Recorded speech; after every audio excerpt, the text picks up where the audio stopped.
Les doy la bienvenida, los saludo nuevamente. Para nosotros es muy importante poder finalizar prácticamente este año haciendo esta segunda capacitación dentro del marco de la denominada Ley Micaela, de capacitación obligatoria en materia de perspectiva de género, a la que nuestro colegio adhirió sin estar obligado a hacerlo, pero dentro del plan integral de género que el colegio lleva adelante, muy prontamente a la sanción de la ley, el Consejo Directivo adoptó la decisión de que su personal, quienes integramos el cuerpo del Consejo Directivo, el Tribunal de Disciplina, recibiéramos esta capacitación. Después también lo hizo en el mismo sentido el Colegio de Abogados de la Provincia de Buenos Aires para los restantes 19 colegios departamentales.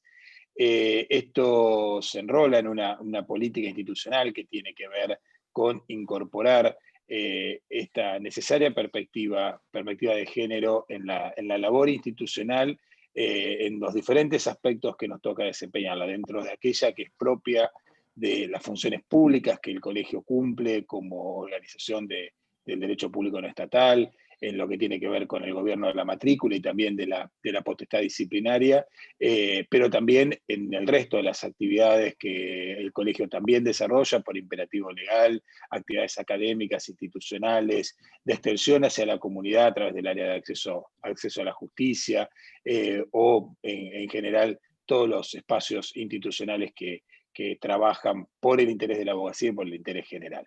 Así que yo les agradezco a los que se han podido conectar sé que es un año largo y difícil, que la verdad que llegamos a este momento un poco ya cansados de esta novedad que fue el Zoom, allá por el mes de marzo, el mes de abril, que nos parecía algo que nos permitía salir de ese aislamiento en el que estábamos inmersos, y hoy quizás pasa a ser algo que se convirtió en una rutina y bueno, y en algún punto también nos agota. Así que bueno, le voy a ceder la palabra a Marina para que desde la comisión haga también la presentación del expositor, al que le agradecemos muy profundamente que haya aceptado la posibilidad de conversar con todos nosotros. Esto es una actividad donde él, por lo que hablábamos recién, no solamente obviamente va a ser una introducción y un desarrollo del tema que convoca, sino que tiene que generarse un necesario intercambio entre todos y todas las aquí presentes. Así que bueno, nada más por mi parte y me quedaré como un oyente más a escuchar la charla de Ariel, que bueno, nuevamente te agradezco mucho.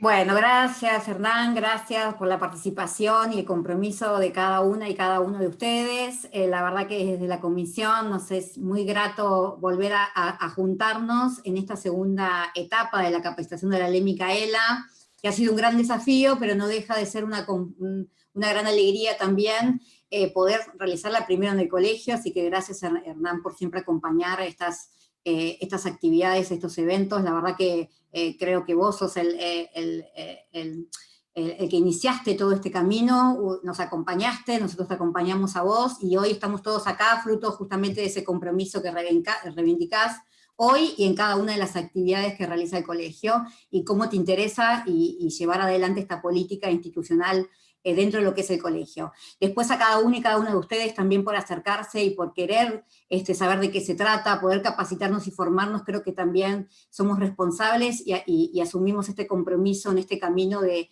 poder tener una sociedad obviamente más participativa, más igualitaria, sin discriminación. Y en ese camino vamos, y en ese camino por eso hoy nos convocamos en este segundo encuentro.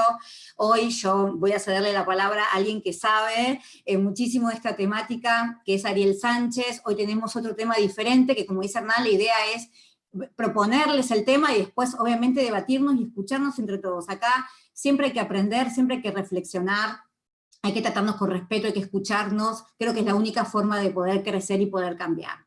Ariel Sánchez es licenciado en Ciencias de la Comunicación de la Facultad de Ciencias Sociales de la UBA, es profesor de la Facultad de Periodismo y Comunicación Social de la UNLP, donde también cursa el doctorado en Comunicación, miembro del Instituto Masculinidades y Cambio Social y coordinador del Centro de Producción, Formación e Investigación en Masculinidades, Comunicación y Género de la Facultad de Periodismo de la UNLP.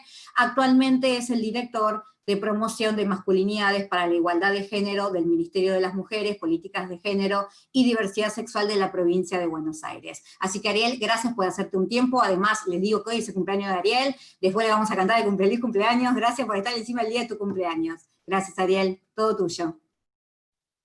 Bien, esperaba que no dijeras eso. Pero bueno, muchas gracias a Hernán, y en nombre de él, digamos, al colegio por la invitación, y a Marina también por invitarme a sumarme en esta formación que ya vienen haciendo, que vienen pensando, esto que primero de cómo atravesar ese proceso de la ley Micaela, cómo ir pensando el proceso formativo, pero también, a mí me parece importante, y también para ir pensando en la temática que nos toca un poco reflexionar hoy, es no dejar, la ley Micaela vino a instalar algo vinculado sin duda a la formación, esto que a veces se nombra como latiguillo, la incorporación de la perspectiva de género, tanto para la vida laboral o la vida cotidiana, o los abordajes en violencia por razones de género para quienes trabajan específicamente en ese tema, pero no es algo simplemente conceptual, que se aprende en términos de trabajo un concepto, lo reflexiono, entiendo qué es, sino que tiene que ver con la construcción de cierta mirada, quizás, o cierta forma de empezar a ver el mundo, y pensar masculinidades y masculinidad en singular y masculinidades en plural, yo creo que también tiene que ver con eso. Por eso mi idea para hoy es, si bien voy a recorrer algunas partes más conceptuales, la idea es que podamos situarlo más en este contexto. Sobre todo por esto, si hoy estamos discutiendo masculinidad o masculinidades, si estamos discutiendo la incorporación de la perspectiva de género, es porque estamos viviendo un escenario social, político, público, diferente al de unos años atrás. Es decir, el escenario que se vio conmocionado por los movimientos feministas y de diversidad sexual, que empezaron a inquietar, el modo en que naturalizábamos ciertas prácticas, ¿no? El modo en que nos vinculábamos cotidianamente, el modo en que ocupábamos nuestros espacios, el modo en que ejercíamos nuestras profesiones y el modo en que habitábamos inclusive nuestros hogares, vinieron a poner en jaque eso. El feminismo no nació hace unos poquitos años, ni los movimientos de diversidad sexual, ni los estudios sobre masculinidad. Sin embargo, desde hace unos años se vio conmocionado la escena social en su conjunto. Ir a una escuela y suceden un montón de cosas que antes no sucedían. En el colegio seguramente de abogadas y abogados también suceden un montón de cosas que antes no sucedían, discusiones, cuestiones que antes aparecían naturalizadas se ponen en jaque. Y en ese marco de esa conmoción que genera, el tema de pensar masculinidades, y sobre todo pensar, porque vamos a ver que es un poco más amplio lo de masculinidades, pensar el lugar que ocupan los varones en estos escenarios, ¿no? El lugar y las responsabilidades que pueden tener en estos escenarios de transformación, de cambio, de puesta en discusión, en principio, de ciertos mandatos que hasta el momento no parecían, no parecían discutidos. Para mí ahí tenemos dos desafíos. Por un lado, pensar ese lugar que tienen los varones, sobre todo en escenarios cambiantes, donde se le están discutiendo todo el tiempo un montón de cosas, donde hubo señalamientos, que machirulo sí, machirulo no, que esto es patriarcado, esto no es patriarcado, pensar, qué de eso podemos ir desarmando, y para eso tenemos, años de estudios académicos, pero también de movimientos políticos, sociales, que han ido desarmando eso que son los mandatos de masculinidad, pero al mismo tiempo también me parece que es un desafío en este contexto, y en un contexto donde estamos formándonos con una ley, que la ley Micaela, pensar las resistencias que se nos aparecen para esas transformaciones, digo. Y esas resistencias pueden tener una argumentación, pueden tener una explicación, y está bueno pensarlas.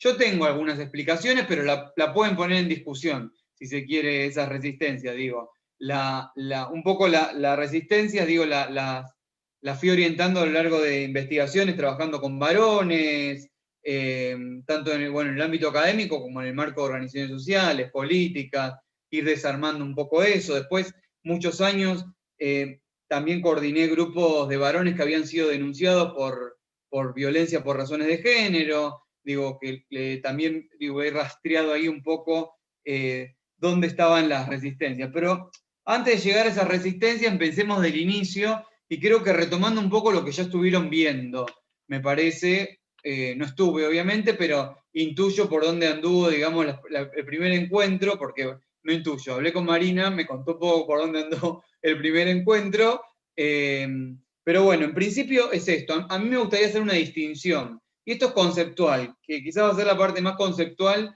de este espacio, que es entre masculinidad en singular y masculinidades en plural. Digo, esta distinción me gusta porque lo que aparece generalmente conceptualizado es, se le pone masculinidad hegemónica, masculinidad tradicional, y frente a eso aparecen variaciones de modos de nombrar esa masculinidad, digamos, que es nueva masculinidad, que yo la desecho como concepto, y ahora les voy a decir por qué. No me interesa tanto el concepto de nueva masculinidad, pero después aparecen otros, ¿no? Masculinidades disidentes, masculinidades antipatriarcales, masculinidades alternativas, digo, aparecen un montón de nombres. A mí no me importan tanto los nombres, sino me importa ver, digamos, qué es lo que se está discutiendo del concepto de masculinidad en singular.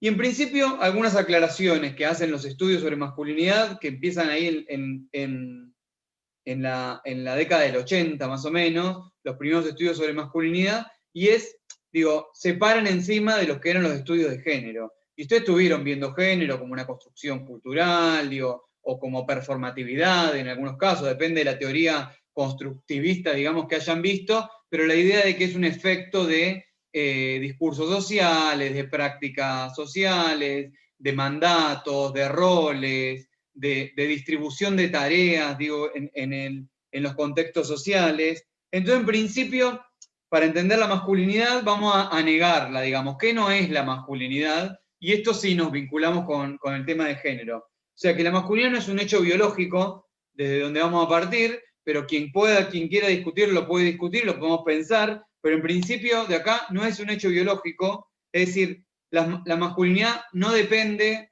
ni surge de los genitales y de los cuerpos con los que hayamos nacido, digamos, ni cómo hayamos sido asignados al nacer.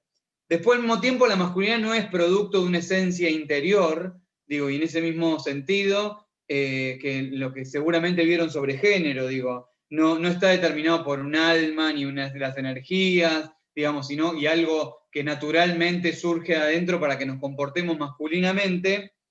Y al mismo tiempo, digo, y esto quizás lo llegamos a discutir o no, no es un atributo ni es una propiedad de los varones. Y cuando se dice que no es un atributo y una propiedad de los varones, lo que se está diciendo es que no es de los varones cisgénero heterosexuales, que es como se suele ligar la masculinidad.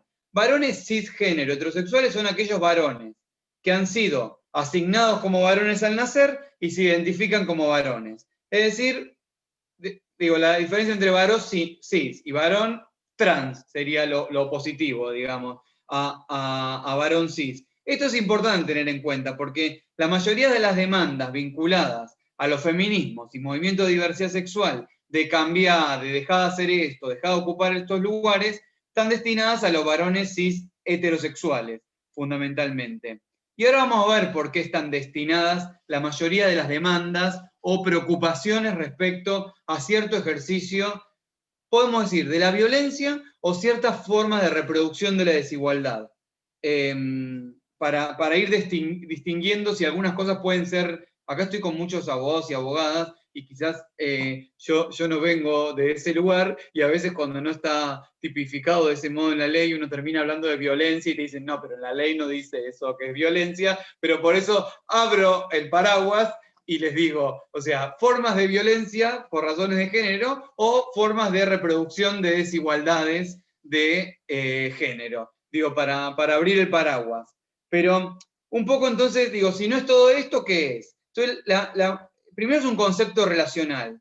Digo, la masculinidad siempre, socialmente, se va a construir a partir de una oposición, que es lo femenino. Ahora, ya vieron que lo femenino no es algo tampoco esencial, sino que, digo, va cambiando socialmente la feminidad. Entonces, lo primero que hace es distinguir respecto a esto, digamos, es lo no femenino, y eso va cambiando de acuerdo a lo que va ocupando socialmente, pero surge de una negación, digo, y esto es importante tenerlo en cuenta, porque va a ir variando lo que quede del otro lado de la negación, o lo que sea considerado femenino o no masculino, o sí masculino. Digo, hay prácticas que han hecho, por ejemplo, los varones cis a lo largo de la historia, que hoy las hacen y no son consideradas femeninas, pero hace unos años atrás sí, tal vez eran consideradas como poco masculinas en algún punto. Pero estamos en un momento de cambio y transformación también respecto. Siempre estuvimos. Si uno lee la historia, digo, y ve los estudios de género, siempre se dice que la masculinidad está en crisis. No es algo nuevo, sino que siempre se piensa que está en crisis. Pero en principio entonces vamos a entender como ese concepto relacional. Y después, la masculinidad, así a secas, en singular, y no masculinidades, vamos a entenderlo como un dispositivo de poder, en algún punto, ¿no? Y eso no es que forma parte del cuerpo de alguien o no, sino como una estructura de poder que tiene que ver con un conjunto de mandatos, de roles, que reproducen jerarquías sexuales y de género. Digamos, modos de habitar en el mundo que son diferenciados y construidos desigualmente. Es decir, esto es importante. De ser asumidos, digamos, ese conjunto de mandatos, más o menos exitosamente, quien los asume y los ejecuta de ese modo, ocupa cierta posición de privilegio en las sociedades patriarcales en que vivimos. Y digo cierta porque después vamos a ver que hay jerarquías inclusive dentro de las propias formas de habitar masculinidades. Pero en principio hay ciertos mandatos que hacen que uno que sea reconocido como dentro de la masculinidad o fuera de la masculinidad. Pero esto me gustaría como acá en claro, en principio. Vamos a pensar a la masculinidad en singular como un dispositivo de poder y a las masculinidades, así en plural, como modos de habitar, digamos, y reconocer para sí, digamos, formas de expresarse masculinamente en este mundo, digamos, ¿no? Y ahí vamos a encontrar no solo varones cis heterosexuales, sino varones trans que reclaman para sí una identidad masculina, pero también podemos encontrar mujeres, digo, inclusive dentro del movimiento de diversidad sexual, muchas mujeres lesbianas han reclamado para sí, digamos, siempre identidad masculinizada, no todas las lesbianas, digo, sino como cierto lugar de habitar masculinidad. Pero capaz que eso es para después pensarlo. En principio vamos a pensar eso, que la masculinidad en singular es un mandato, un conjunto de mandatos, de normas, de prácticas, que de ser asumidos exitosamente, se asignan, digamos, a esos varones y género un lugar de privilegio respecto a otras identidades de género. Y esto va más allá de uno. Esto hay que tenerlo en cuenta. Va más allá de lo individual. Digo, tiene que ver con posiciones y estructuras sociales. Digo, más allá, por ejemplo, que yo me pueda considerar como me considere, digo, en la vida cotidiana, o cómo me muevo, cómo expreso mi género. Cuando salgo a la calle y me ven, digo, y me identifican como un varón, me escuchan como un varón, lo que digo es entendido como de esa posición de varón, digo, va a ser recepcionado de diferente modo. Es decir, digo, las estructuras de género van más allá de las prácticas individuales, si se quiere, sino que tiene que ver con posiciones y estructuras de desigualdad y relaciones de poder que existen. Así que bueno, la idea es, ahora pensemos algunos mandatos y después quiero ir a las resistencias, que es lo que más me importa discutir. Si quieren, obviamente pueden ir, bueno, ya le avisaron, pero pueden ir preguntando, hablando, a mí no me molesta. O por el chat, o abran el micrófono. Total, más o menos creo que nos podemos organizar. Pero bueno, el concepto de masculinidad fue cambiando a lo largo de los años y se partió en principio, digo, lo primero que empezaron a hablar los estudios de masculinidad fue sobre el concepto de masculinidad tradicional, que hoy aparece puesto en duda un poco o que fue cambiando por esta idea de que la masculinidad es relacional, es dinámica, es histórica, siempre está situada, pero la masculinidad tradicional en principio era definida a partir del modelo de las 3P. Digamos, que para mí, si bien se cambió y se transformó, sigue de manera escurridiza dando forma, digamos, a lo que entendemos como un varón o no un varón en esta sociedad. El modelo de las 3P dice que para ser reconocido, digamos, exitosamente y con una verdadera masculinidad, uno tiene que cumplir con 3 mandatos, en principio, que es preñar, proveer y proteger. Digamos, ese es el modelo de las 3P.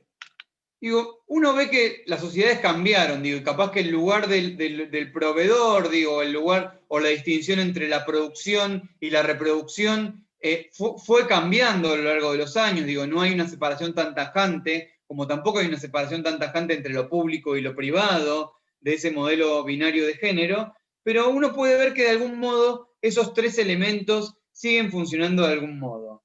Y me gustaría desarrollar cada uno de ellos en principio. Preñar se distingue fundamentalmente del mandato de, no es paternar, preñar, que podría ser otra P, digamos, paternar, pero no aparece, digamos, como mandato la idea de ser padre, si se quiere, sino que aparece la idea de preñar, digo, en tanto potencia sexual activa, está más vinculado a la idea de demostración de una potencia sexual siempre activa, erecta,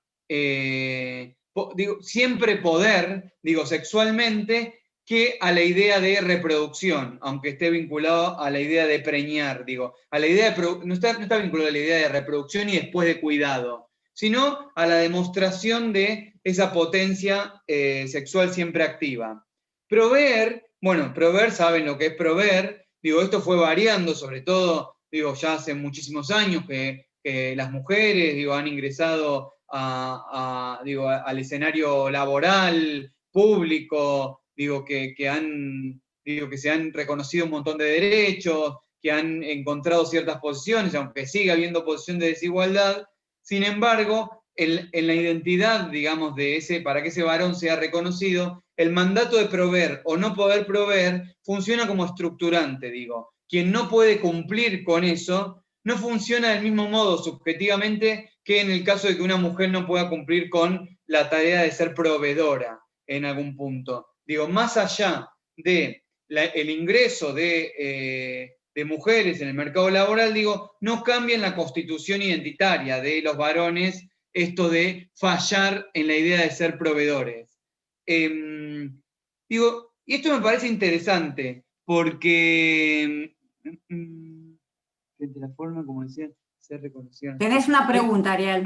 Ahí Regina, ¿no? ¿Dije bien? Sí, Regina, sí. Ahí Regina, ahora veo sintiendo bien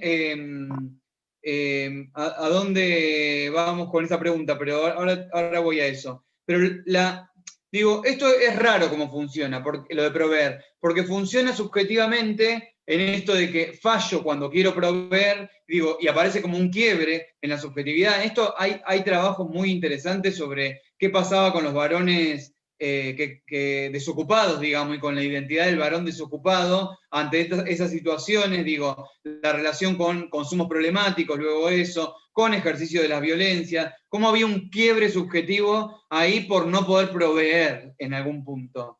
Y el tercer mandato, ya voy, Regina, a eso, no es que me olvido, es el de proteger, que es digo, dentro de esta masculinidad tradicional. Y acá proteger sí está distinguido a cuidado. Y esto me parece importante. Proteger está más vinculado a la idea de control y ser quien cuida en términos, o sea, hacia afuera, como el guerrero de la frontera, si se quiere, como en la figura del soldado que cuida las fronteras, que a la idea del cuidado en términos empáticos o de amor, digo, de tareas de cuidado, de atención a qué le está pasando a la otra persona emocionalmente. Digo, si no, está más vinculado al cuidado de proveer, pero también el cuidado de resolver conflictos o atajar conflictos. Digo, esta idea del control, digamos, como el dueño de la pequeña comunidad, que puede ser la familia, una sociedad, un país, digo, pero a la idea más del soldado, si se quiere, o del soldado, o del guerrero. Esas 3P formaban parte de ese mandato de masculinidad tradicional, que hoy vemos que se pone en jaque y ahora vamos a ir viendo puntualmente en qué. A ver, Regina me dice, me surge una pregunta para Ariel, ¿cómo distingues la esencia interior del fuero interno del individuo frente a la forma como desea ser reconocido en sociedad? No sé si llego a entender la pregunta. Sino que la diga, Regina, ¿estás ahí? Sí. Regina, ¿querés explayarte? Porque calculo que surgió en relación a esto de decir que no hay una idea esencial. Bueno, Regina, ¿estás ahí? Podés explayarte. Bueno, cuando se conecte. Ahí está, Regina. Listo, no, pues muchas gracias primero por la pregunta. Pues digamos que mi pregunta está más dirigida a lo que planteaba Ariel al principio, de que la masculinidad no es producto de una esencia interior. Entonces, como que la duda que me surgió era, entonces, ¿cómo haces esa distinción entre la esencia interior de esa persona versus ese fuero interno? Es decir, digamos, yo parto de la idea de que el fuero interno es esa capacidad que tiene la persona de reconocerse como desea ser vista ante la sociedad. Es decir, por ejemplo, si yo siempre me he sentido internamente, por ejemplo, como una mujer, entonces como que, por ejemplo, aquí en Colombia, la Corte Constitucional, por ejemplo, ha reconocido un tema de reconocimiento del sujeto ante la sociedad, como que le da mucha importancia al reconocimiento del sujeto ante la sociedad, o también le da mucha importancia, por ejemplo, al proyecto de vida del sujeto ante la sociedad. Entonces, como que me surgió esa duda de, pues, ¿cómo entenderías tú esa diferencia entre ese foro interno del individuo y la esencia interior? Como que más puntualmente hablando desde... Gracias, Regina. Creo que ahí ya estuvo, pues no vamos a seguir a mucho tiempo. Sí, no, me parece que hay que distinguir ahí en dos cosas, digo, el fuero interno, si se quiere, o lo que uno desea, siente, percibe, huele, escucha y, digo, está atravesado socialmente, digo, y ese es el planteo, digamos, de los estudios de género y sobre todo de la teoría del sujeto desde hace 50 años para acá, más o menos, digo, que no surge de la esencia, sino que estamos atravesados socialmente. Digo, y el modo en que uno desea, siente, inclusive se identifica con un género, también va a estar atravesado socialmente, porque si viviésemos en una sociedad, por ejemplo, donde no se generizaría a los sujetos, tu identidad de género, digo, no dirías, me identifico mujer, me identifico varón, porque no estaría generalizado ya socialmente eso. Pero uno, digo, busca ese fuero interno, si se quiere, está plenamente atravesado por digo, cómo circula el lenguaje, digo, cómo estamos constituidos desde el lenguaje. Digo, ahí desde donde yo miro la teoría social, digo, a la que abono, si se quiere, y la que desde donde miro, digo, los supuestos para pensar la cuestión, digamos, ¿no? O sea, estamos atravesados socialmente por el lenguaje y desde ahí percibimos. Esa sería la distinción. Esencial sería como a priori de lo social, si se quiere, ¿no? Más allá de la existencia de lo social, uno ya tiene como esa identidad, si se quiere. Pero bueno, entonces estábamos en el modelo de las 3P, digamos, ¿no? Que digo, y algunos mandatos más se van armando a partir de ahí, pero que me gustaría mencionar. Este proveedor, para mí es importante tenerlo en cuenta, digo, más allá del cambio del escenario social, digo, que ha cambiado de las mujeres en el ingreso laboral, frente a la toma de decisiones, sobre todo en parejas heterosexuales, respecto a las vidas laborales del varón o de la mujer, digo, se terminan priorizando por lo general, y los datos lo dicen y lo dejan muy claro, a la vida de los varones, digo, en el escenario social, laboral, si se quiere. La última encuesta que hizo UNICEF en el marco de la pandemia O sea, arrojó datos respecto a la distribución, por ejemplo, de quién se ocupaba de las tareas de cuidado y quién no, y quién, digamos, hacía uso de su tiempo para la vida laboral, digo, con autonomía, sin tener que usar su tiempo para la vida del cuidado, digo, se profundizó esa desigualdad ya existente previa a la pandemia. Eso es lo que arrojó, lo buscan, digo, si quieren, la encuesta que hizo UNICEF, no sé, en junio, por ejemplo, que se publicó, en los primeros meses de pandemia, sobre todo para ver cómo se había profundizado o no la desigual tarea en las tareas de cuidado, si se quiere. Esto de la desigualdad en las tareas de cuidado repercute inmediatamente en esto de la identidad del proveedor. ¿Qué vemos? Si bien cambia el escenario laboral, profesional, no se termina de poner en jaque que es constitutivo del varón poder resolver exitosamente eso de proveer. Habrá que analizar después la paradoja de la cantidad de deudores alimentarios, luego, ¿no? Y de quienes no se hacen cargo de la responsabilidad parental, con sus hijos. Pero es contradictorio, porque al tiempo que funciona como un mecanismo de que una falla en la construcción de esa identidad masculina, al mismo momento vemos un montón de prácticas que no paran de fallar como proveedor. Ya ni estoy pensando como responsabilidad afectiva, ¿no? Sino que estoy pensando en la responsabilidad económica, de los derechos de sus hijos, hijas e hijes. Pero bueno, ahí esa como que sigue funcionando. Pero después tenemos algunas otras más. Hay una que me interesa mucho, que es la de la autosuficiencia, digamos. Esto de yo puedo con todo, ¿no? Esto de yo no necesito de redes y ayudas, digamos, que va vinculado a eso, a la idea de el protector o ese potente también sexual, si se quiere, en algún punto, ¿no? Esa idea de preñar y proteger se van vinculando ahí. Y ahí a mí me gusta hablar de un mandato, que es un mandato para mí fundamental, que engloba muchos mandatos y normas de la masculinidad, que es el de la impenetrabilidad, digamos. El de volverse impenetrables en algún punto. A los varones los educan, los van formando para no tener fallas, no tener fisuras, no tener huecos, digamos, no tener por dónde penetrarlos en algún punto. Ni sexualmente, ni físicamente, ni simbólicamente, ni subjetivamente. Esta idea de ser quien controla la situación en algún punto.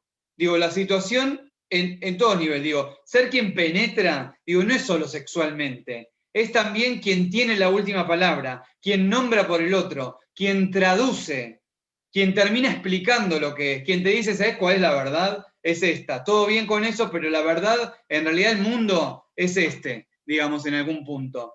Ahí hay una actitud, de volverse impenetrable, de no poder fallar, de no poder demostrar fragilidad y vulnerabilidad.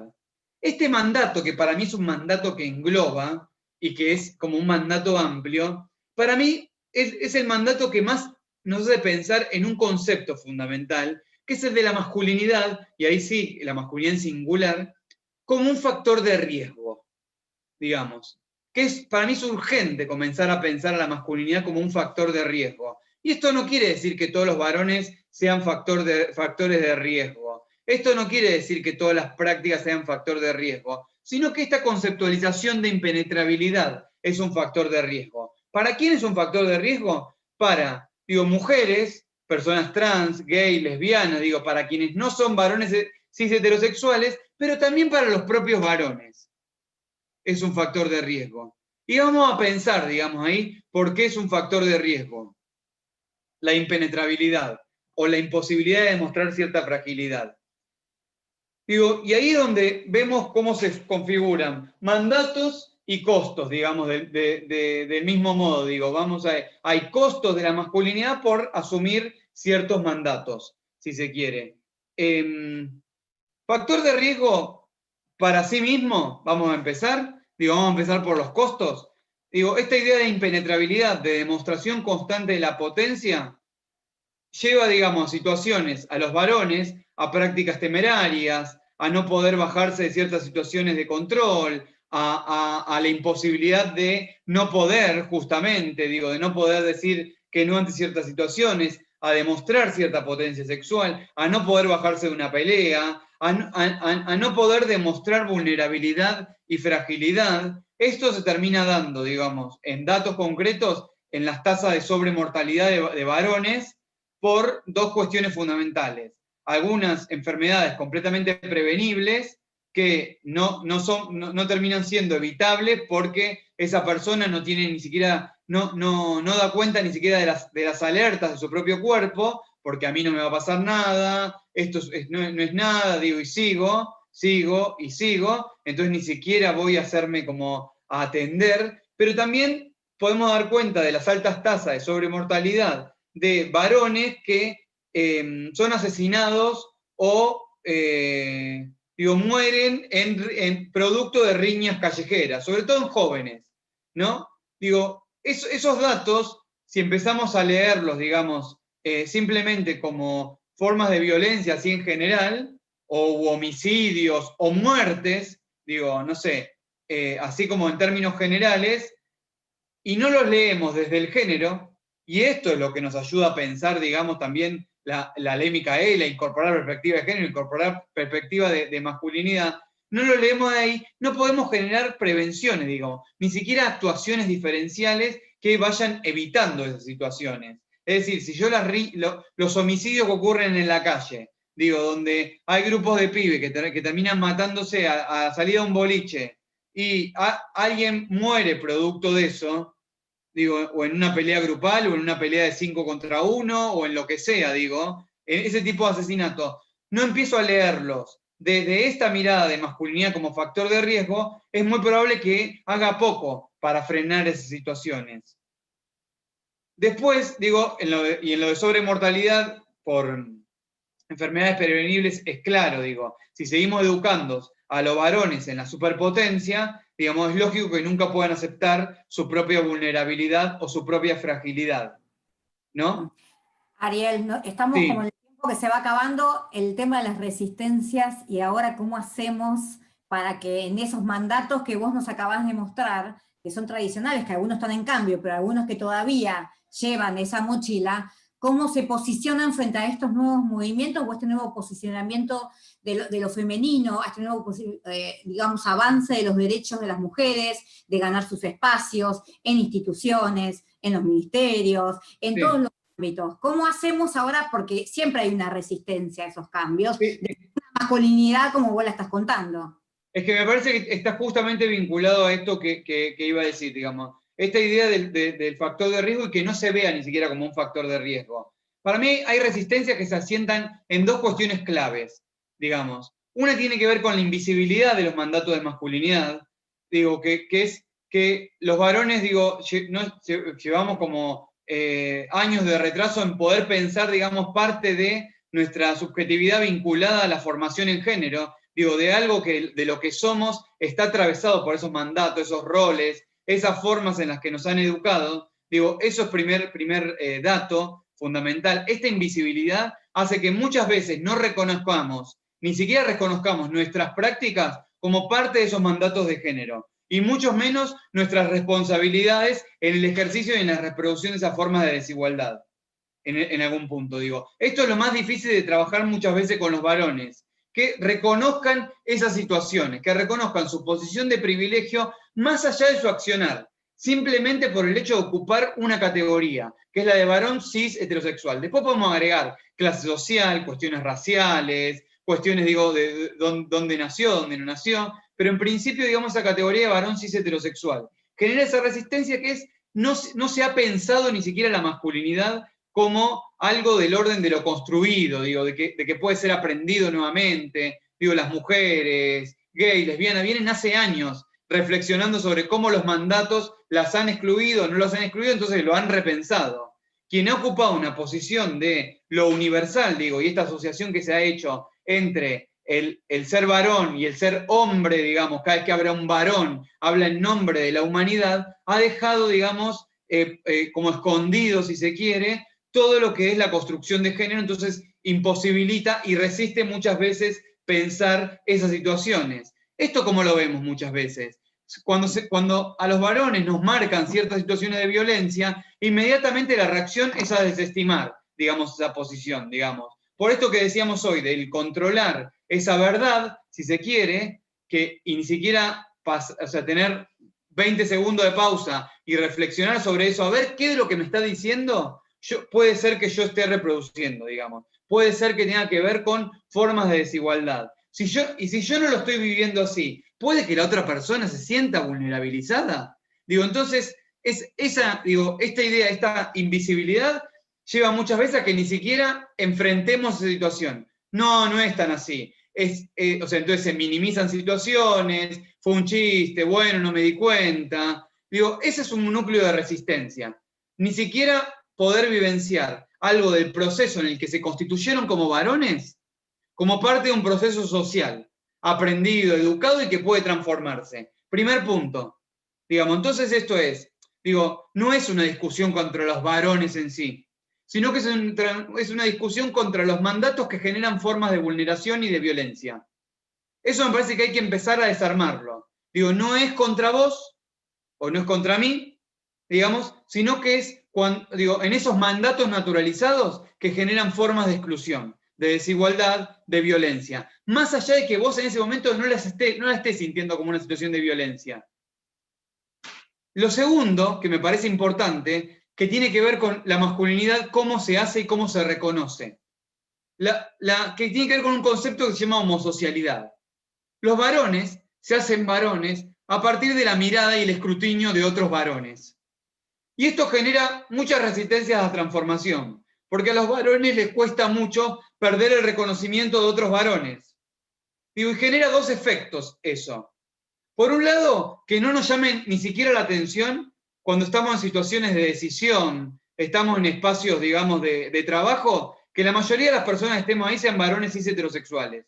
Ni siquiera nos hace como una alerta eso. No nos llama la atención, porque hemos sido educados para ocupar esos lugares. Y no necesitamos otro lugar, porque hemos sido educados que el reconocimiento, el que te va a marcar que estás bien o que estás mal, que estás adentro o afuera de la frontera, va a ser otro varón. El que tenga, digamos, esa mirada sobre vos.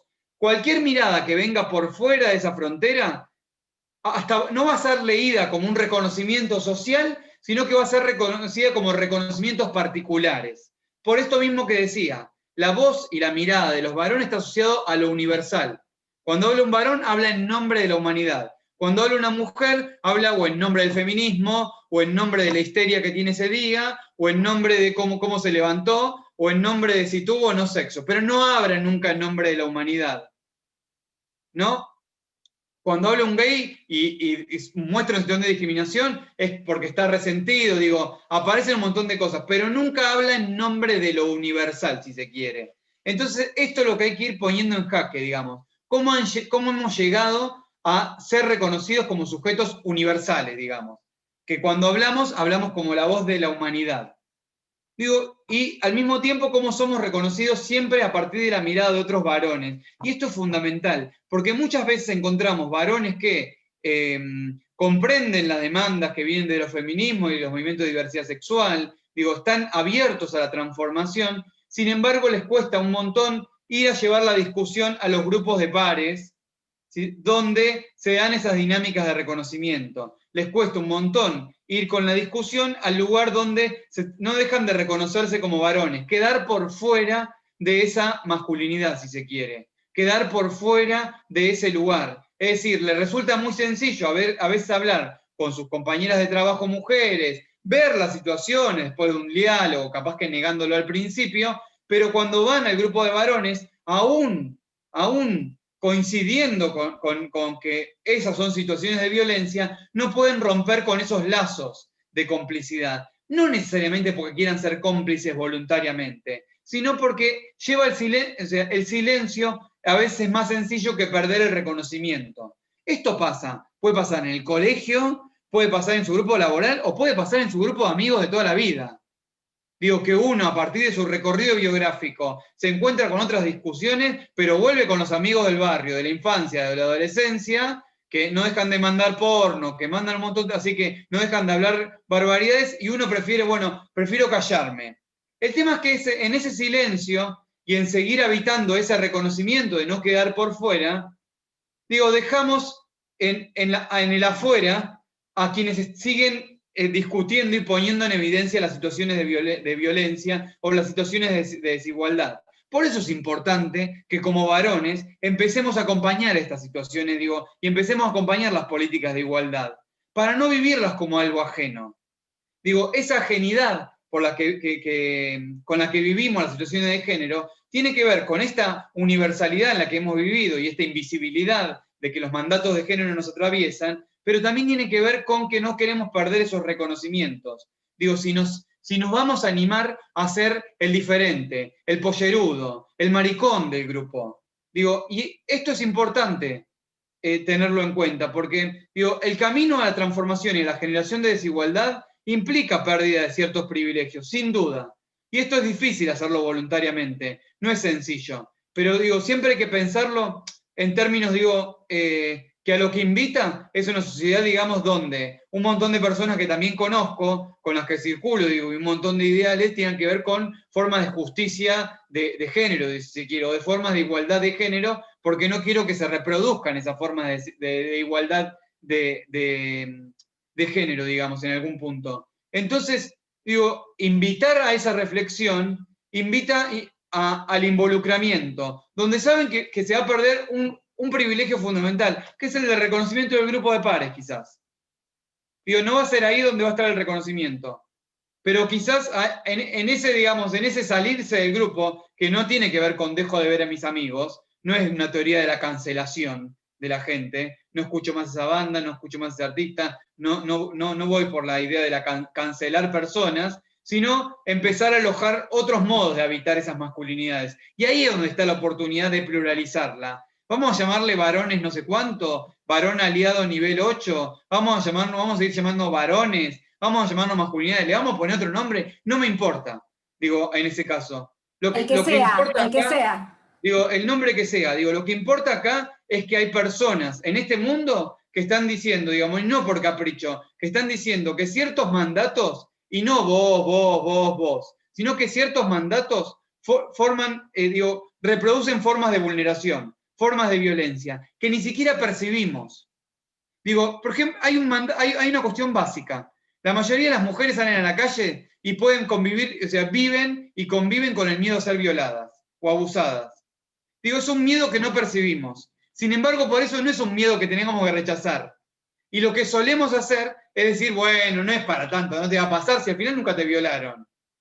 ¿No? Sin embargo, digo, hay que entender que ese miedo es producto, digamos, no solamente producto de hechos sociales concretos, sino es producto, digo, de producción, digo, simbólica social, que impone esa posibilidad de que la mujer pueda ser un sujeto violable, si se quiere, ¿no? En el marco de la pareja o en el medio de la calle, donde sea. Digo, esos miedos que ni siquiera tenemos, o que alguien se sienta mal en un ámbito laboral, o que alguien sienta que no se la está escuchando, digo, a veces, digo, lo primero que hay que hacer para mí, y eso como recomendación, es el silencio.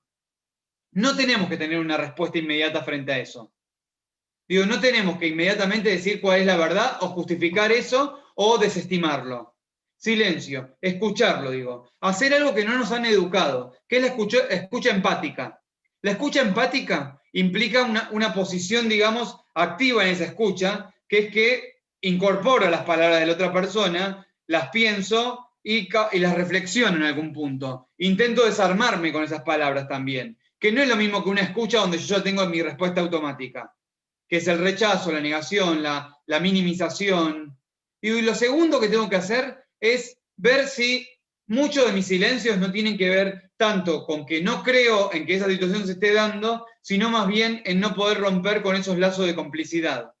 Digo, ¿qué nos pasa a los varones que si les preguntamos a los varones si conocen a alguien que ejerce violencia por razones de género, por lo general dicen no conocer a nadie? Sin embargo, si le preguntamos a muchas mujeres si conocen mujeres que pasaron por situaciones de violencia de género, seguramente se reconozcan a sí mismas o conozcan a una amiga, prima, tía, hermana, madre, compañera de trabajo. Digo, hay algo ahí que no está dando en los números. ¿Dónde están esos varones que nadie conoce? Digo, están habitando en nuestros lugares.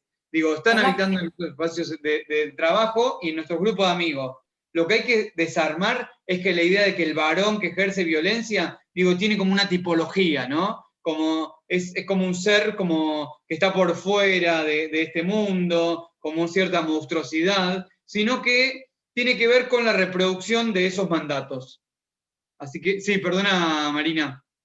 No, perdón, no te quiero interrumpir, porque la verdad que está la charla, bueno, yo estoy atrapadísima, espero que estén todos y todas igual. Eso de la complicidad tan fuerte como mandato entre los varones que vos decís, que se ve mucho en el grupo de chat, que no se pueden cortar esas cadenas con mensajes agresivos, con pornografía, ese mandato tan fuerte, obviamente es como dar estas recomendaciones que vos decís, me parece fundamental, cómo romper con esa complicidad, sin, como vos decís, corto con mis amigos, no hay que cortar con los amigos, no hay que cortar con los colegas, no hay que cortar las charlas, hay que posicionarse desde otra manera. Eso me parece lo más interesante, esa complicidad que no ayuda de alguna manera porque quedamos estancados, no nos movemos nunca con la complicidad.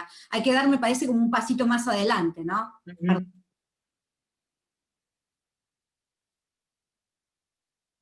Te dejo, Ariel. No, a ver si alguien quiere preguntar algo, decir algo. Sí, me parece que es el momento, con todo lo que dijiste, todos como mudos, tanta información tiraste que no sé si alguien quería, bueno, el chat obviamente estaba activo, muchas mujeres que escribieron, bueno, felicitándote, cuánta claridad, qué interesante, Ceci también, Cecilia, no sé si querés decir algunas palabras de las que dijiste, pero todos tus comentarios en el chat sumamente con un gran aporte. Ceci o alguno, no sé, Hola, ¿qué tal? Buenas tardes. ¿Quién está? No, Ceci. a ver, Vamos, Ceci.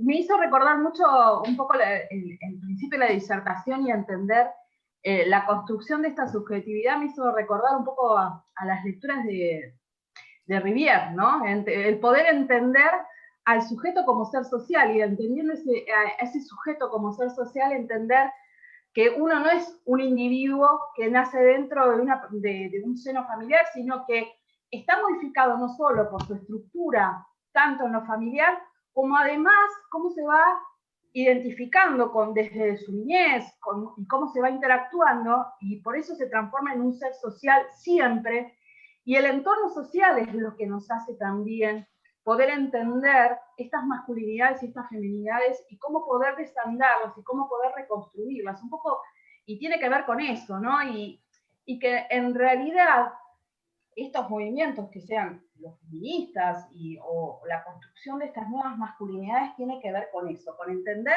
que no somos individuos aislados, sino que somos parte de un entorno social, cultural e histórico, y que va a ser la única forma en que podamos transformar al ser como ser social. Es eso, básicamente. Gracias, Ceci. Hay una pregunta muy interesante en el chat de Santiago. De Santiago. Sí, ¿Qué Santiago. hacer? Dice. ¿Qué hacer? La leo porque están leyendo.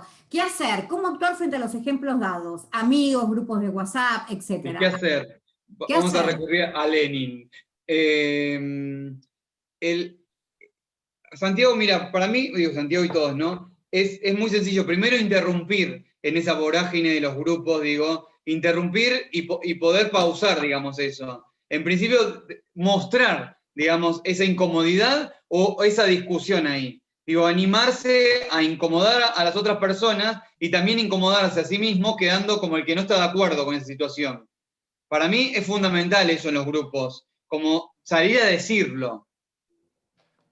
Bien. Digo, el tema es cómo hacer sin ser excluido de los propios. No, es que, digo, me parece, Julio, que es el tema importante, digo, y para mí ahí es donde está la resistencia del reconocimiento. Digo, capaz que ocurre la exclusión, pero es la misma exclusión que han vivido, digo, que han estado por fuera de ese reconocimiento, quienes ni siquiera han podido participar por no cumplir nunca con los mandatos de masculinidad. Yo creo que hoy estamos en un escenario de cambio y transformación, y esto en diferentes generaciones. Yo no me como esa de que solo los jóvenes, no sé cuánto, porque he visto gente de todas las edades repensarse, armarse, discutirse, o inclusive gente de diferentes generaciones discutir a más pibitos, un montón de situaciones. Me parece que es como, digo, si hay afecto, cariño, no creo que haya una exclusión violenta, como han vivido otras personas en grupos de pares, digo, y preguntarle a cualquier, no sé, a un mariconcito en la escuela cómo ha sentido esa exclusión toda su vida por no poder cumplir con ese reconocimiento de ser verdadero varón. Pero me parece que hay que ir a dar la discusión. Hoy hay materiales que circulan un montón, cada vez más producción, digo, inclusive hecha y pensada para el WhatsApp. Digo, como se sabe lo que circula por ahí, digo, se empezó a hacer material para que circule por ahí y dar una discusión. Digo, a veces ni siquiera es teórica la discusión. Es como, che, esto no da por esto y esto genera violencia. Y seguramente lo primero va a ser la bardeada. Pero yo estoy seguro que si se empieza a dar esa discusión, también van a saltar otros que estaban desde el silencio. Digo, y que empiezan a alojarse otros grupos donde se pueden habitar de otros modos. El tema es que uno lo incomode realmente, y no sea simplemente por corrección política, que no sea tan ajeno a uno las vulneraciones o las jerarquías existentes de género y sexualidad, que no nos sean ajenas. Digo, que las entendamos como propias, ahí es donde está la incomodidad. Entonces, si uno no puede vivir incómodo toda la vida en el grupo de pares, pensando que no paran de decir barbaridades. Es salir a la discusión. Quizás no siempre, pero eso nos pasa un montón, que a veces tenés ganas de discutir por la calle y a veces no, entonces a veces sos más visible en tu discusión con el mundo y a veces no. No sé, te doy un ejemplo básico. En la calle los varones nos vivimos reconociendo cuando pasa una mujer, ¿no? Yo le digo el check de la masculinidad. Es que pasa alguien, varones que vienen enfrentados, pasa a alguien, mira a la chica y no importa la mirada de la chica, lo que importa es la mirada con el otro varón. Digo, ahí lo que importa es el check con el otro varón, es como la escena, es el check donde se reconocen, está buena, no está buena, bueno, a veces está bueno frenar esa situación. Digo, como si hubo algo medio feo, digo, decirlo. A veces capaz que no, porque uno termina en una pelea, digo, ¿no? Y no tiene ganas de hacerlo. Pero en principio no dar el check me parece importante, digo. Eso de hacerse también el cómplice de esa situación, o de acoso callejero, o de piropo, digo, pasar por cómplice. ¿Qué es un privilegio que tenemos como varones? Podemos pasar por... Bien. Dejar de pasar por me parece importante. Genial, Ariel. Bueno, no sé, Julio, si ahí estaba contestada. No sé si alguien más quería hacer alguna pregunta en el chat. Bueno, siguen las reflexiones. Rosana levantó la mano como... Sí. Rosana, sí, hola, Ro. ¿Qué? Vamos, Ro. Tenés que habilitar el micrófono, Ro. Activar mi audio. Sí, Hola, Ro. un poco, yo iba un poco más a lo más profundo en cuanto a la masculinidad, más allá de lo último que decías del piropo, con las 3P que vos dijiste de ese mandato. Yo creo que, no sé si se han hecho estudios a nivel psicológico para la emocionalidad de un hombre, que por ahí también termina siendo un preso de eso. Entonces, lo que vos enganchaba con lo que vos decías, que a veces pasa de que el raro es uno, el que empieza con ese tema como para cortar digamos, esa ostentación de la masculinidad, por decirlo de alguna manera, y quizás después empiezan a sumar otros, porque yo creo que todos esos mandatos, no sé, esa es la percepción que yo tengo, que todos esos mandatos también al hombre lo terminan dejando preso, de ser el proveedor, de ser el que siempre tiene que, como vos decías, premiar el tema de la potencia. Y creo que todo eso, no sé si, por eso te preguntaba si hay algún estudio de la repercusión emocional del hombre y la presión, ¿no? Como así una mujer, todo lo contrario, tiene todo el tema de la vulnerabilidad, ¿no? Los extremos, digamos, por ahí ser preso de eso. Esa era la pregunta. Sí, existen estudios sobre eso, no tanto bueno, en algunos casos sí del campo de la psicología, pero la mayoría de los estudios como etnográficos con varones trabajan mucho los costos de la masculinidad, digamos, que tiene que ver con esto de la masculinidad de riesgo, pensarla en términos relacionales. no solo es riesgo para otras personas, sino que es riesgo para sí mismo. Digo, la incapacidad de resolver emocionalmente un montón de cuestiones o no poder expresarlas emocionalmente, digo, el hablar, la intimidad, digo, ¿qué implica volverse impenetrable en algún punto, en esos términos? Sí, hay bastantes estudios sobre eso. Para mí siempre hay que pensarlo en términos relacionales. En la medida en que ejerzo el mandato, es que tengo esos costos. Pero muchas veces, cuando trabajo sobre todo en grupos de varones que han sido denunciados por violencia de género, lo que, como les cuesta mucho como reconocer ciertas situaciones y responsabilizarse, estratégicamente invito primero a hablar de los costos. ¿Qué es lo que, o sea, qué es lo que me hace mal de eso? ¿O qué es lo que vivís como una mochila, si se quiere, como una pesadez? ¿Y qué pasaría si lo dejas de ejercer? Digo, si me dejo de mostrar como superpotencia, si empiezo a escuchar lo que me dice mi cuerpo, si dejo de creer que no me pasa nada, si tengo que demostrar que tengo el control permanente, si tengo que ganar más dinero para poder resolver la vida económica de las otras personas. Digo, eso funciona también como costo, sin duda. Y se arrojan los datos. Digo, los que mencioné, digo, la sobremortalidad de los varones por enfermedades que pueden ser, no sé, cáncer de próstata es la más común. Digo, que ahí en cáncer de próstata es como que aparece todo, digamos. Digo, dónde está alojado, cómo tienen que ir a hacerse ver, digo, todos los mitos que hay alrededor de eso. Digo, y eso es algo completamente fácil de prevenir, si se quiere. Es ir a hacerse un estudio, un chequeo y nada más. Eso es una. Pero después también el costo de morir en peleas. Digo, es muy alto. El costo de pibitos, jóvenes, adolescentes, que por una actitud temeraria, si se quiere, no mueren son asesinados por riña callejera. O mueren en accidentes de moto, de tránsito, por esto de ser como, demostrar esto, ¿no? En lo de ser temerario, ser un verdadero varón. Y no manejar como una mujercita, si se quiere.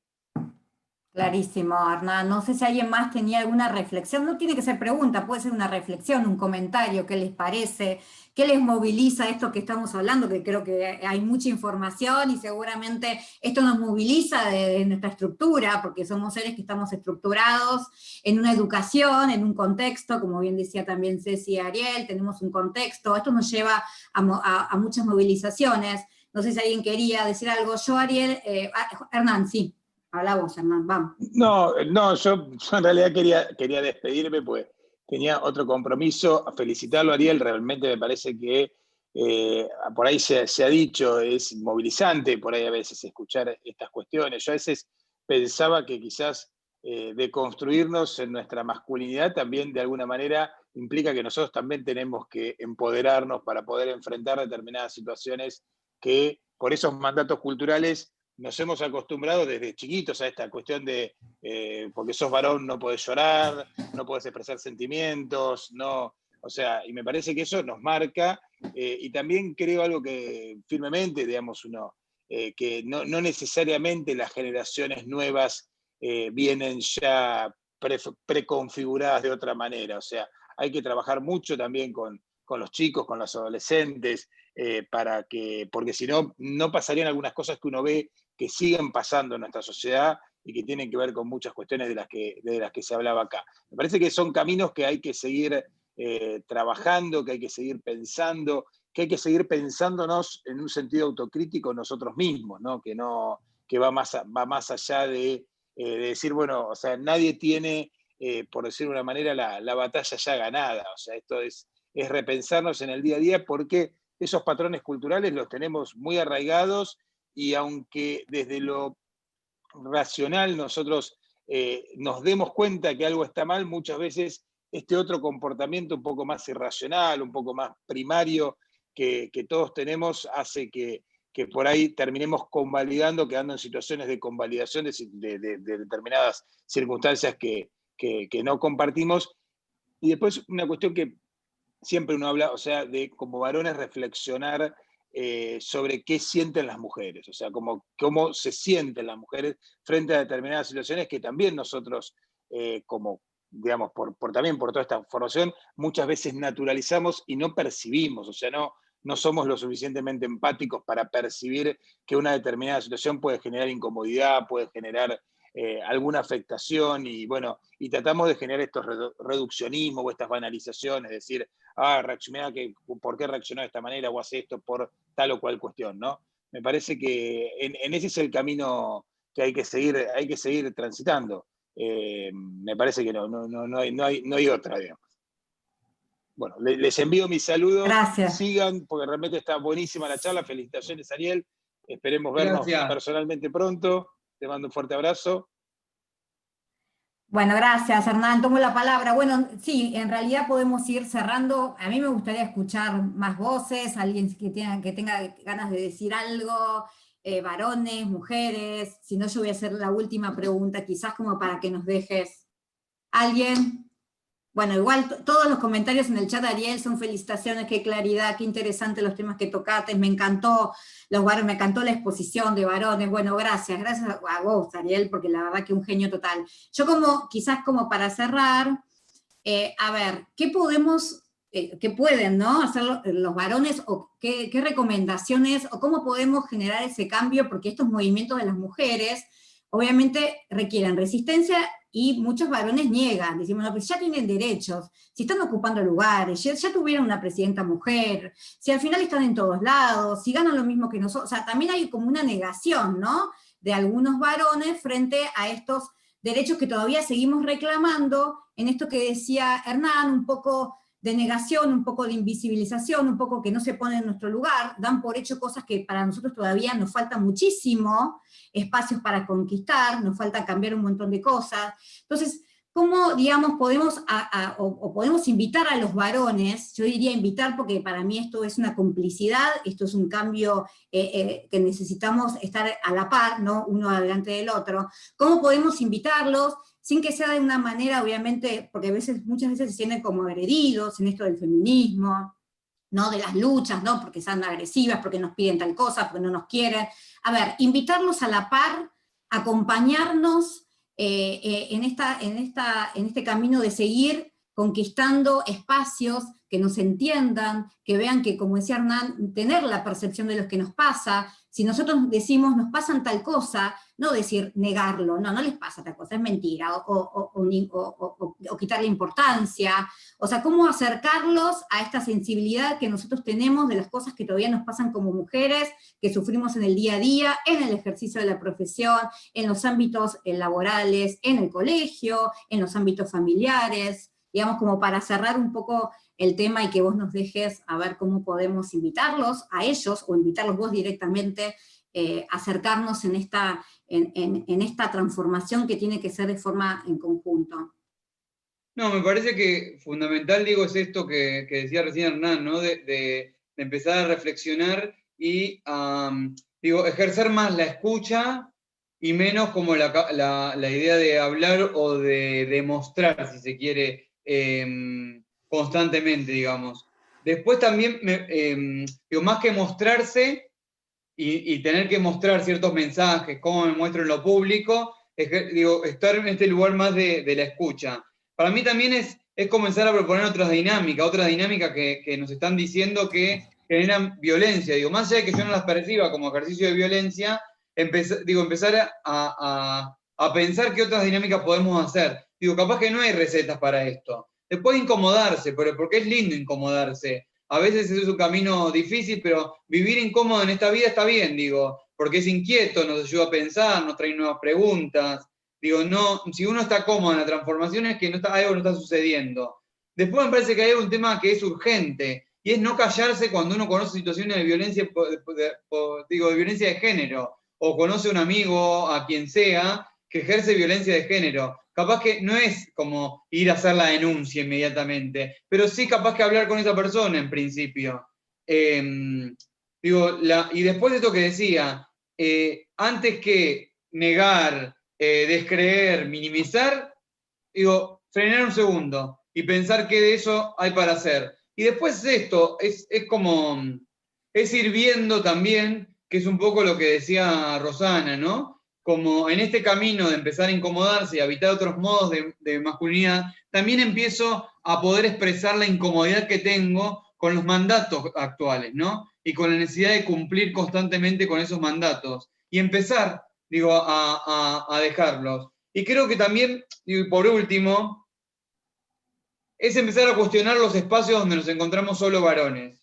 Digo, y es fundamental empezar a cuestionarlo, y siendo varones también cuestionarlos, y no dejar como algo que viene de afuera, digamos, como un reclamo, ¿no?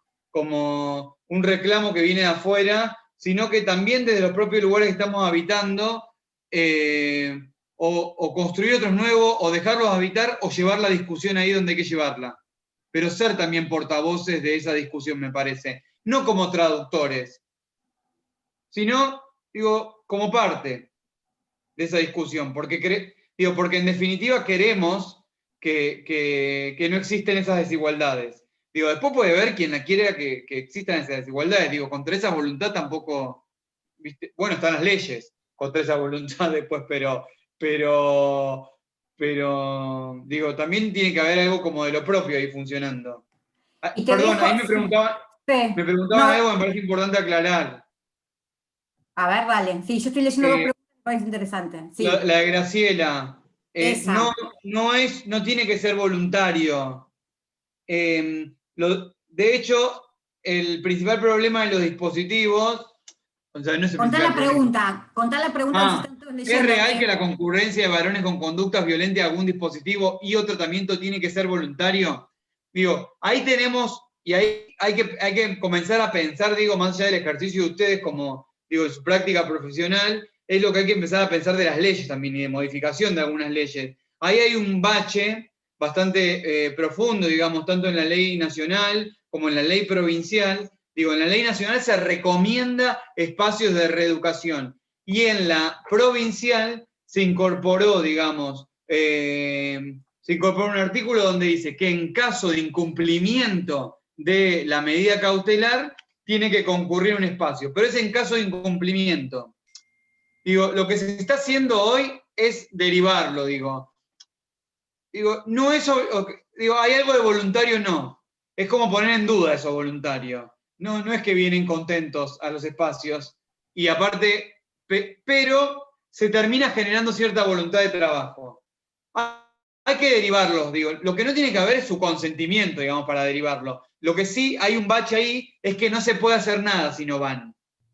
Porque no están relacionada la estrategia no punitiva con la punitiva. No es que si no cumple con la estrategia, no es como una probation, digamos. En algunos casos sí, es como se da como probation, pero no es que está relacionada. Si no vas al dispositivo, no te quito o te quito la perimetral, no sé cuánto. No tienen esa relación. Sino que lo que se busca con los dispositivos son abordajes no punitivos con varones para que reconozcan el ejercicio de la violencia, que no suele hacerse. Un oficio no produce reconocimiento, ni responsabilización, ni transformación de las prácticas, sino a veces todo lo contrario. Tal cual. Hay una, capaz que para cerrar, que me parece interesante, de Santiago. Dice, me sorprende que a medida que trato de progresar, mejorar, aprender, me encuentro con la negación de mujeres machistas y me descolocaba. O sea, también como las mujeres acompañamos, ¿no? Muchas veces reforzando estas conductas y estos mandatos. Nosotros también somos un poco las que sostenemos a veces estos mandatos del patriarcado. También hay que seguir trabajando no solamente con los varones en este encuentro, sino también con mujeres que también reproducen estos mandatos y que tienen arraigadas esta educación, y a veces por conveniencia no, pero sostienen, ¿no? Esto. ¿Qué reflexión te Ariel, con respecto a... No, bueno, digo, eso es comprender que vivimos en una sociedad patriarcal, y por eso yo decía, digo, los mandatos de masculinidad, si bien tienen a los varones como principales destinatarios de esos mandatos, digo, funciona como dispositivo de poder justamente, produce la jerarquía, los deseos, los modos en que sentimos. Digo, Deborah Tager es una psicóloga que habla bastante sobre masculinidad. En una presentación que hicimos el año pasado decía algo que era muy interesante, ¿no? Que atendía un montón en su consultorio privado, en terapia, un montón de pibas muy vinculadas a los feminismos, y les pasaba que al momento de vincularse sexualmente, amorosamente o eróticamente, no deseaban a esos varones que habían puesto en jaque los mandatos de masculinidad, sino que seguía deseando, digamos, ciertos roles tradicionales de varón, ¿no? Y digo, esto es muy complejo de pensar el deseo, digo, estamos todos atravesados por los mandatos y también hay que reflexionarlo. Por eso es cuando hablamos de género y masculinidad, si bien son los varones que ocupan la posición de privilegio, pero no individualmente, sino como posición social, no es el viejo programa, ¿quién era Andrea Frigerio? De la guerra de, no era Andrea Frigerio, era otra, la guerra de los sexos, digamos. Pero no es guerra de los sexos esto, era alguna Andrea, conductora de televisión, yo la recuerdo. Pero, digo, no es la guerra de los sexos. Esto, vivimos en una sociedad patriarcal que produce desigualdades y que tampoco encontrar, digamos, ciertos mandatos reproducidos o ciertas mujeres que quieren no reconocer transformaciones o cambios, o que quieren los varones como eran los de antes, así que eso no nos haga justificar nuestras prácticas en algún punto. ¿Ves que existen mujeres que quieren esto? Digo, claro. Entonces, ¿qué voy a cambiar yo? Encima que, digo, que no nos haga justificar nuestras prácticas, sino que las transformamos porque porque somos parte de esa transformación. Perfecto, bueno, perfecto, para mí quedó clarísimo, veo varias cabezas que son así. Bueno, Ariel, no quiero robar más tu tiempo, ni tampoco el tiempo de todos que se tomaron la tarde para compartir este espacio, que me parece que es súper necesario. Yo desde la comisión estoy más que contenta con estas actividades, me parece que el trabajo es así, de a poquito, todo suma, pasitos pequeños, pero me parece que son grandes pasos transformadores. Así que bueno, gracias por la asistencia, a los que acompañaron, a vos Ariel, la verdad que es un placer escucharte, seguramente te vamos a estar esperando el año que viene, ojalá que presencial, como dijo Hernán, para seguir profundizando estos temas que me parecen súper importantes. Bueno, si querés cerrar, agradecerle por supuesto a la concurrencia, son todos muchos compañeros y compañeras del colegio que trabajan día a día por hacer un colegio mejor, más inclusivo, más igualitario, así que eso lo súper rescato de todos mis compañeros y mis compañeras. Si alguien quiere dar algún saludo, obviamente tiene el micrófono abierto. Si no, Ariel, muchísimas gracias. Gracias por la invitación. No, por favor, a vos. Si alguien quiere saludar o decir algo, bueno, y si no, nos saludamos, nos encontramos, ojalá que, o si no es virtual, físicamente, en breve, con estos temas que, bueno, que me gusta poder compartirlos con ustedes, con cada uno y cada uno de ustedes. Así que gracias, Ariel, más que encantada con la tarde de hoy que nos esté pasar. Chao, muchas gracias. Nos estamos viendo. Saludos y besos a todos y todas.